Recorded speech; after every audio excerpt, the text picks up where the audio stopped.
Pandian store சீரியல்ல அடுத்து வர எபிசோட்ல என்ன மாதிரியான ட்விஸ்ட் எல்லாம் இருக்க போகுதுங்கிறத இந்த வீடியோவில் பார்க்கலாம். முத்துவேலை டிஸ்சார்ஜ் பண்ணி வீட்டுக்கு கூட்டிட்டு வராங்க. வீட்டுக்கு கூட்டிட்டு வந்ததுமே கதறி அழுது சக்திவேல் முத்துவேலோட காலில் விழுந்து அவ்வளோ ஃபீல் பண்ணி கதறி அழுறாங்க.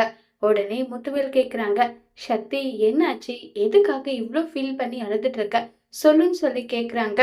இல்லைண்ணே, என் பையனால உங்களுக்கு இப்படி ஒரு நிலைமை வரும் நான் நினைச்சு கூட பார்க்கல. அதை நினைக்கும் போது எனக்கு என்னையே பிடிக்கலன்னு அந்த அளவுக்கு எனக்கு வருத்தமா இருக்குன்னு சொல்லி அவ்வளோ வருத்தப்படுறாங்க. சக்திவேல் உடனே காந்திமதி கேக்குறாங்க, குமாரு நல்ல புள்ளியா தான் இருந்தான், அவனை இப்படி ஒரு கேவலமான ஒரு மனுஷனை ஆக்குனதே நீ தானடா சக்தி, உன்னால தானே அவன் அப்படி இருக்கான். எதை சொல்லி கொடுக்க கூடாதோ பசங்களுக்கு அதை சொல்லி கொடுத்து மனசுல இந்த அளவுக்கு நஞ்சை கலந்துட்ட. இனி உன்னால அவனை மாத்த முடியுன்ற நம்பிக்கை உனக்கு இருக்கா சொல்லு, நம்பிக்கை இருக்கா? உன்னுடைய வெஞ்சன்ஸ் எல்லாம் நீ மனசுக்குள்ளே வச்சிருக்கணும். அதை விட்டுட்டு குமார் கிட்ட திணிச்சதும் குமார் இப்படி ஒரு வேலையை செஞ்சிட்டா, அவ்வளவுதான். இது மூல காரணம் நீ தாண்டா, நீ மட்டும் தான் சொல்லி காந்திமதி சொல்றாங்க. தப்புதான், அதான் தப்புதான், நான் பண்ணது ரொம்ப ரொம்ப பெரிய தப்புதான்.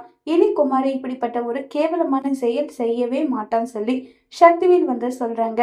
உடனே முத்துவேல் சக்திவேல் கிட்ட, சக்தி நீயும் குமாரும் எதை மனசுல வச்சு இப்படி பண்றீங்கன்றது எனக்கு தெரியல.